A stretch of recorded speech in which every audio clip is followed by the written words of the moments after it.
ఈ రోజు అనేక సమస్యలు మనం చూస్తున్న ఇంట్లో కూడా ఆ విషయాలు కూడా వస్తాను. ఇంకొక పక్కన చూస్తే what do you think is the reason for a decreasing young population, migration away from the state. ఇంకొక పక్కన మీరు చూస్తే దగ్గర మైగ్రేషన్ వచ్చి 20%, ఇంకొక పక్కన 28%, ఇంకొక పక్క young people do not want get married అనేది 20% వస్తా ఉంది. ఇలాంటి చూసినప్పుడు దీన్ని ఏ విధంగా మనం అధిగమించగలుగుతాం ఆలోచించాల్సిన అవసరం ఉంది. What is the biggest challenge for couples who are all planning to have more than one child అంటే ఇందులో కరెక్ట్ గా రాలేదు. High child rearing expenditure, education కి హెల్త్ కేర్ కి ఎక్కువ ఖర్చు అవుతుంది. కాబట్టి మేము భరించలేమని చెప్పేవాళ్ళు హైయెస్ట్ 418 మంది వచ్చారు.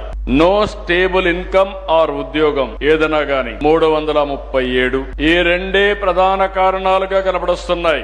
ఈ రెండు ప్రధాన కారణాలైనప్పుడు దీన్ని అధిగమించాలంటే inclusive growth rate, better living standards తప్ప వేరే మార్గం లేదు. What kind of support do elder people need the most అంటే ఈ రోజు ఇక్కడ చూసినప్పుడు easy access to nearby hospitals or doctors 44%, regular pension without delay 33.95. Do you think children grow up better in a joint family setup అన్నప్పుడు 68% yes అంటున్నారు. ఇంకొక పక్క some times అనేవాళ్ళు 24% ఉన్నారు. న్యూక్లియర్ ఫ్యామిలీస్ అనేవాళ్ళు ఓన్లీ 6.54. సామాజిక మార్పుల వల్ల ఈ రోజు మన అందరం కూడా ఆర్థిక స్వావలంబన వచ్చినాక డబ్బులు వస్తా ఉంటే మన ఆలోచన విధానాలే మారిపోతున్నాయి. ఒకప్పుడు జాయింట్ ఫ్యామిలీస్ ఉండేటివి, పెద్దలు ఉండేవాళ్ళు. ఇప్పుడు రాను అలాంటి జాయింట్ ఫ్యామిలీస్ అన్ని డివైడ్ అయిపోయి more and more nuclear families వస్తున్నాయి.